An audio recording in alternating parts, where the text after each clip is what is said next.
People see me as a kind of living icon of Christchurch. So being around with my pointed hat on and in my usual manner, as I'm very popular with ordinary folks, of course.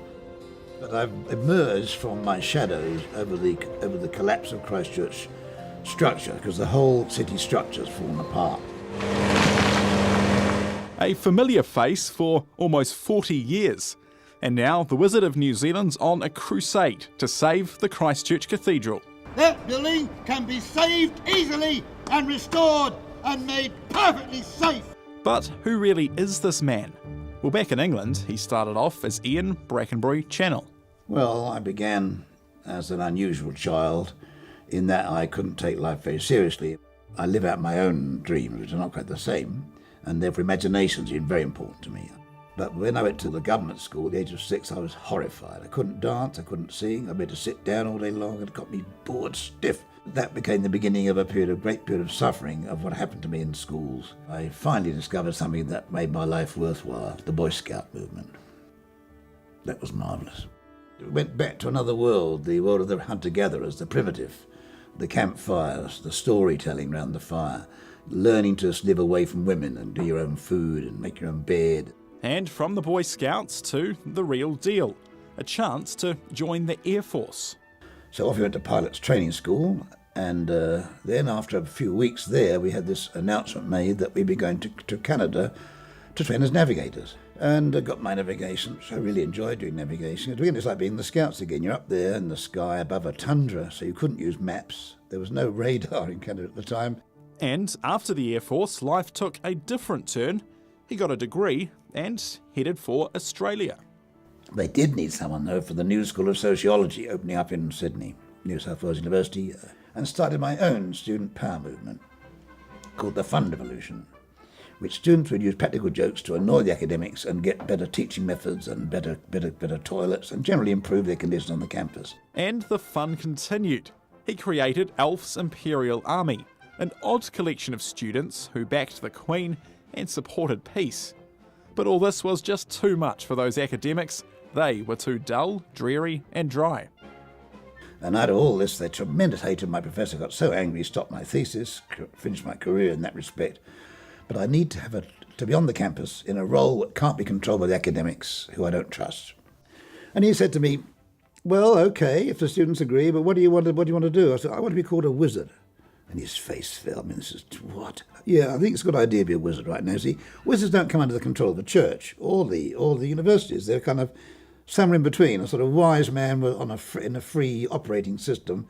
I became the official wizard of the University of New South Wales. But he didn't want to be just some ordinary wizard. See, I need to be recognised as a living work of art, which means I've created myself entirely as a fictional character. And they agreed to make the offer of my body on extended loan to the National Gallery of Victoria as an extended loan, because if they own you, they can put you into their vaults, and you stay there. And I do not want to be in the gallery. That's for dead works of art and conceptual artists' hideous installations, which I do not approve of.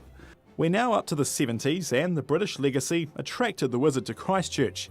Yes, Alf Army's emerged here, but he's never taken part in the census, over the years using a range of tricks and tactics. I'll announce to the government and the media that at census now I would disappear. Now, as a wizard, I can vanish, you see. Now, the government did not believe I vanished. I said, well, look, did anyone see me? Any evidence at all that I didn't vanish? No, but we know you couldn't have vanished. Are you telling me you understand things like vanishing for wizards? Well, in that case, if you don't believe me, it means you think I'm not a wizard. No, I'm quite happy to accept that fact. It just means I shall no longer be in the square to attract the tourists. And in fact, I will even put out a request at the public about this. So I put out little stickers saying, I believe the wizard vanished. There are thousands and thousands of them all over the country in the Stats Department. And his success continuing with a victory against the Traffic Department too.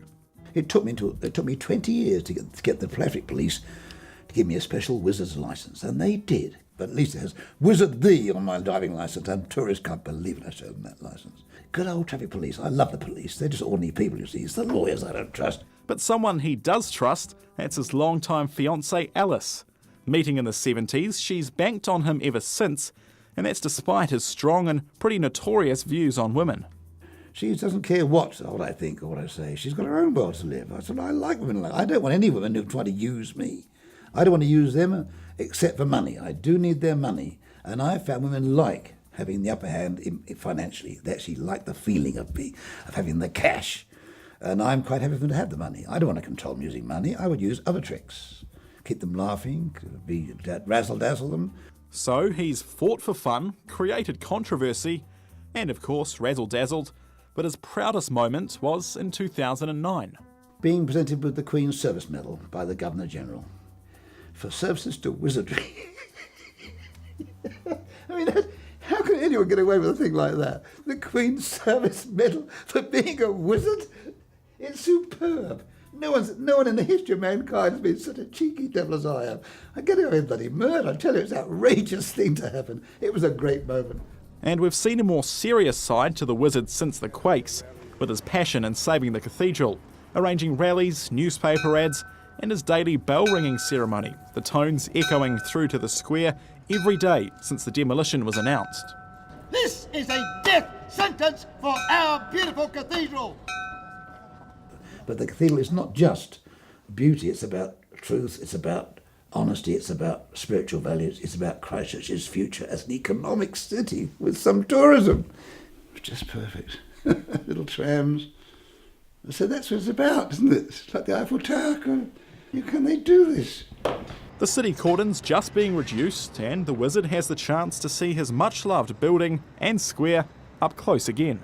Well, it's my first visit since the earthquake, and it's very depressing because there's this huge empty spaces everywhere. In fact, I cannot believe they want to knock it down. It's incredible. So if the cathedral does end up coming down, would you see yourself moving out of Christchurch? Oh yes, definitely. No future for me here. Things go badly wrong, I'll have to leave Christchurch and go and live in Oamaru or something, or even Tasmania. So how would you best describe your life in just a few words?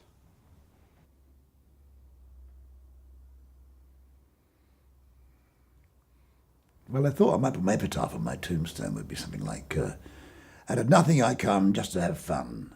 Into nothing I go at the end of the show. I am not want to be remembered. I'd like to disappear, actually. I'd be forgotten if I could do that. But the price would be very good, because if you can disappear, you avoid death. I'd like to avoid death.